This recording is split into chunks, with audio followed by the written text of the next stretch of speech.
इसे जो सुख चाहिए वो मेरे स्नेह और प्रेम का चाहिए।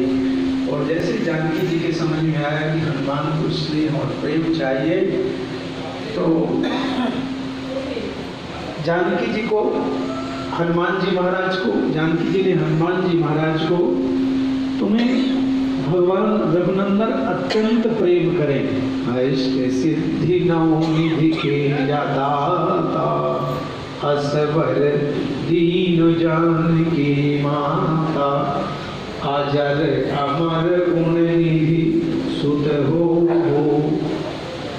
जब जानकी जी ने रघुनंदन की बात समझ ली तो करही बहुत रघुनायक छो। रघुनंदन का प्रभु का तुम्हें स्नेह और प्रेम प्यार मिले। जैसे ही कहा कि हनुमान जी महाराज प्रसन्न हो गए, अर्थात है प्रेम जगत में सार और कुछ सार नहीं। तो जब प्रेम का आशीर्वाद दिया कि प्रभु तुम्हारे ऊपर सदा सर्वदा अपनी कृपा दृष्टि बरसाते रहे, हनुमान जी महाराज प्रसन्न हो गए।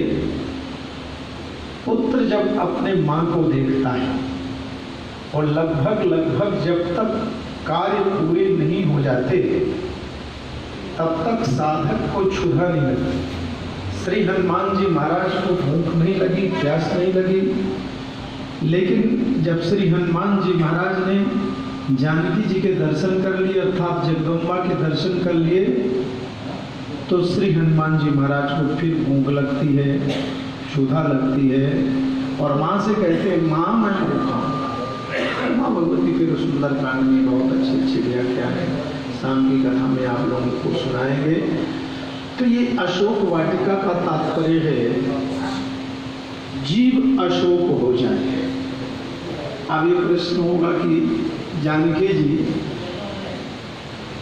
अशोक वाटिका में बैठी सशोक क्यों है? तो जानकी जी सशोक नहीं, जीव जब तक सशोक रहता है जब तक वो परमात्मा से विलग रहता है, और जब परमात्मा के साथ में उसका संबंध जुड़ जाता है तो वो अशोक हो जाता है, उसे शोक चिंता आदि नहीं व्याप्ति है। ये पौराणिक स्थल है, इसकी बड़ी महिमा है। और अभी वहाँ कोई देवी हमसे पूछ रही थी कि महाराज वो कैसे दरवाजे थे। यहाँ से ये पूरा बड़ा लंबा विस्तार क्षेत्र है अशोक वाटिका का, बहुत बड़ा विस्तृत क्षेत्र है, 72 किलोमीटर कहते हैं, बड़ा विशाल एरिया है। इस पावन उपवन में इतना सौंदर्य परिपूर्ण अभी आप देखिए, अभी समस्त प्राकृतिक छटा से भरा है कि नहीं? अभी अच्छा लग रहा है। कल से आप लोग घूम रहे हो, कितना मनोरम पूरा दृश्य लग रहा है। उस समय रावण के जमाने में, त्रेता के समय में समस्त देवी देवता रावण के अधीनस्थ थे, यहाँ सब रहते थे, इर्द गिर्द उसकी सेवा में। उस समय की छटा कैसी रही हो। हनुमान जी महाराज ने जब ये लंका में प्रवेश किया, यहाँ की छटा का वर्णन सुंदरकांड में अद्भुत किया है। इतना दिव्य वर्णन है लंका का। तो इस अशोक वाटिका में सबको आने की अनुमति नहीं थी, सब प्रवेश नहीं कर पाते थे, और जो प्रवेश द्वार था उस प्रवेश द्वार से प्रवेश करने की अनुमति केवल 3 को उस गेट को खोलने की थी, विभीषण को, मेघनाथ को और रावण को। इसलिए जब श्री हनुमान जी महाराज विभीषण से इस पावन लंका में मुलाकात करते हैं तो विभीषण पूछते हैं, जब परिचय हो गया, विभीषण ने पूछा मेरे ऊपर भगवान कृपा करेंगे? तो सुंदरकांड में तो बड़ी मर्यादित कथा गोस्वामी जी लिखते हैं, क्यों नहीं करेंगे? जब मेरे ऊपर कर रहे हैं तो तुम्हारे ऊपर जरूर करेंगे। लेकिन महर्षि वाल्मीकि जी बड़े स्पष्ट वक्ता रहे। महर्षि वाल्मीकि जी लिखते हैं कि आपके ऊपर कृपा नहीं करेंगे। हनुमान जी विभीषण को कहते हैं बिल्कुल कृपा नहीं करेंगे तुम्हारे ऊपर। बोले क्यों? कहा इसलिए कि तुम राम के भक्त बनते हो, राम का काम नहीं करते हो। तुमको पता है कि जानकी जी अशोक वाटिका में हैं, लेकिन रावण के भय के कारण तुम मिलने नहीं जाते। तुम्हें पता है अन्य कोई यदि ना जाए तो कोई बात नहीं, उसे दरवाजा खोलने नहीं आता, लेकिन तुम्हें पता है, तुम्हें जब तक जीव को संसार का किसी प्रकार से भय होता है, मोर भक्तो कहाय नर आसा, कहा कहूँ लगी करूँ सुपासा। भगवान कहते भक्त तो मेरा कहलाता है और आशा किसी दूसरे की करता है। विभीषण, तुमको अभी संसार का भय है, तुम्हें रावण का भय है ना, तो जब तक संसार का भय होता है तो भगवान कृपा नहीं करते हैं। और विभीषण को शरणागति कैसे हुई? फिर विभीषण को शरणागति हुई जब रावण ने धिक्कार दिया। रावण ने ब्रह्म ज्ञान दिया, वो ब्रह्म है, उनकी शरण में चले जाओ। रावण को एक ने नहीं, मानस जी में 14 पात्र हैं जो रावण को समझाते हैं। चराचरम यस्य भयात् बिभेति न तेन वैरम करणीयमित्यम् विचार्य सम्यक् धृत शिक्षयामि प्रदाय सीतां भज रामचंद्रम। जिनके जाके डर अधिकाल विराली, चराचर जगत जिनके डर से डरता है, उनकी माया शक्ति को तुम चुरा के ले आए हो, जितना जल्दी हो वापस कर दो। प्रदाय सीता भज रामचंद्र, भगवान के भजन को करो। लेकिन रावण का जो उद्देश्य था अन्य था, और उस उद्देश्य की रावण ने पूर्ति की। और राम को अविलंब बल बुलाने के लिए विभीषण ने जब कहा कि जानकी जी को समर्पित करके, वो करुणा निधान है, वो भक्त वत्सल है, भयहारी है, शरणागत की अविलंब रक्षा करते हैं, तो जब धिक्कार दिया, चरण प्रहार कर दिया, जिन पायन की पादुका भरत रहे मन लाय, ते पद आज बिलोकी हूँ इन नयन मन जाए। विभीषण की शरणागति हुई, विभीषण को भगवान ने अपनी शरण में लिया। जे पद पर सितरी सिनारी, आज मैं उन चरणों के दर्शन करूंगा जिन चरणारविंदों के प्रताप से, पुण्य प्रताप से, उनके दज से ऋषि पत्नी कौशल्या का उद्धार हुआ। दंडक कानन पावन चारी, हर और सरोज और लाए। जिन चरणों को भगवान भोलेनाथ, आशुतोष चंद्र मौलेश्वर भगवान भोलेनाथ सदा सर्वदा अपने हृदय में धारण करते हैं, उन चरणों के दर्शन हम करेंगे।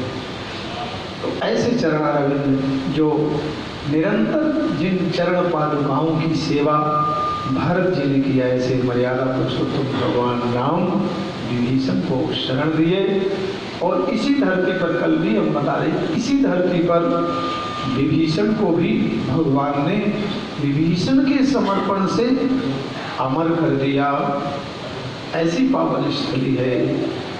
यहाँ पर अभी भी देखो, लगभग बंदरों का जो मुंह है आगे की ओर से काला है और पूंछ काली है, पीछे की ओर से काले हैं। तो वो उसी समय के एक समय लंकापति रावण, एक समय लंकापति रावण आन हरि राजा राम की रानी, और बांधी लंगोट कबूर चढ़े और लंका जरी धरती मुस्कानी, और जाए समुद्र में पूंछ बुझो। तो जब भगवान ने, हनुमान जी महाराज ने अपनी लंका को जलाया, स्वर्ण लंका को, अहंकार, स्वर्ण लंका का तात्पर्य अहंकार। व्यक्ति का अहंकार जब तक नहीं जलता तब तक भगवान कृपा नहीं करते। और जब अहंकार जल गए, लंका जो स्वर्ण की लंका थी, भाई स्वर्ण को तपाया जाता है तब आभूषण बनते हैं, तो सारा का सारा स्वर्ण नहीं जल गया, स्वर्ण लंका का तात्पर्य जो लंका में विकार था, स्वर्ण में जो विकार होता है, असली सोने के लिए सोने के विकार को नष्ट किया जाता है ना, तब ना खरा निकलेगा। तो जीव के अंदर का जो विकार है, जब तक उस विकार का दमन नहीं होता है तब तक भगवान की कृपा नहीं होती। तो हमारे अंदर के भी जब तक विकार दमन नहीं होते हैं तब तक भगवान की कृपा नहीं होती। ये आध्यात्मिक जगह है ना, अपने विकारों का दमन करने के लिए हम सब लोग आए हैं। तो भारतवर्ष में भी खूब तीर्थ हैं और ये भी भारत है, वर्ष तो है, कोई दूसरा थोड़ी है। तो अपने विकारों का दमन कर इस स्थल से श्री हनुमान जी महाराज को अष्ट सिद्धि मिली, नवनिधियाँ मिली, अजर अमर मिले। उस स्थान को आप सब लोग बार बार प्रणाम करिए और बार बार वंदन करके सीता माता से प्रार्थना करिए कि ये रिद्धियाँ सिद्धियाँ हमारे साथ में हमारे चले, हमारे दुकान मकान कारोबार धन दौलत की खूब वृद्धि करें और हमारे मनोविकारों को दूर करें। बोले सियावर रामचंद्र भगवान की जय, हनुमंत लाला की जय, बजरंग बली की जय।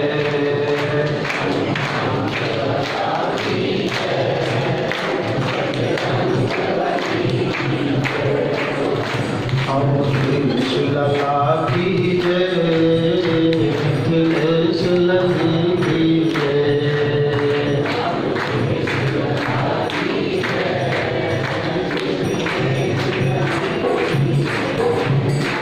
अवधेश लला की जय, बोलो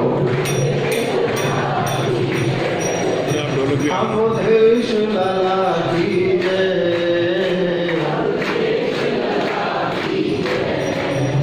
अवधेश लला की जय, मिथिलेश लली की जय।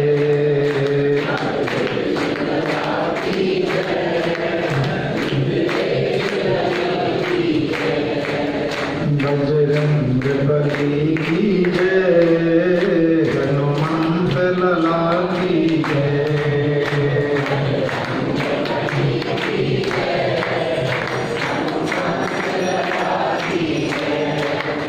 हनुमंत लला की जय,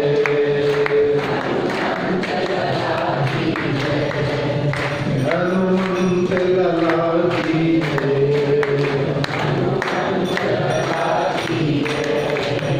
हनुमंत लला की जय। बोलिए राघवेंद्र सरकार की, सीता मैया की, श्री हनुमान जी महाराज की, ललितांबा मैया की, समस्त देवी देवताओं की। अब सब लोग यहाँ से अभी गायत्री मंदिर के साथ अभी नीचे चलेंगे, वहाँ हनुमान जी के चरण के दर्शन करेंगे और ये जल का मार्जन करेंगे, छींटे लगाएंगे। उसके बाद सब लोग फिर गायत्री मंदिर जहाँ 108 शिवलिंग है वहाँ पर चलेंगे। फिर उसके आगे अपना हनुमान बोड़ा है, वहाँ पर प्रसाद है और वहाँ से फिर जहाँ आगे की आपको आगे उठना है, कैंडी के लिए चलना है। सब लोग भीड़ नहीं लगाना, आराम से चलना, जो ना उतर सके वो ना जाना, जिनके पैरों में थोड़ी दिक्कत हो उधर चलना है। भगवान के चरण के दर्शन करने, हनुमान जी महाराज के चरण जहाँ पर बने हैं चरणों के दर्शन करना है। बोले हनुमंत लाला की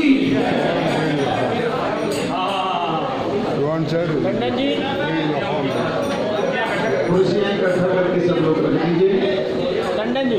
भगवान के दर्शन करिए और जिन्हें अपना दान दक्षिणा चढ़ाना है बड़े खरीदने के लिए गए आप थोड़े स्थल बनाए हो, दान दक्षिणा मंदिर में चढ़ाइए। सभी को पानी नहीं होगा।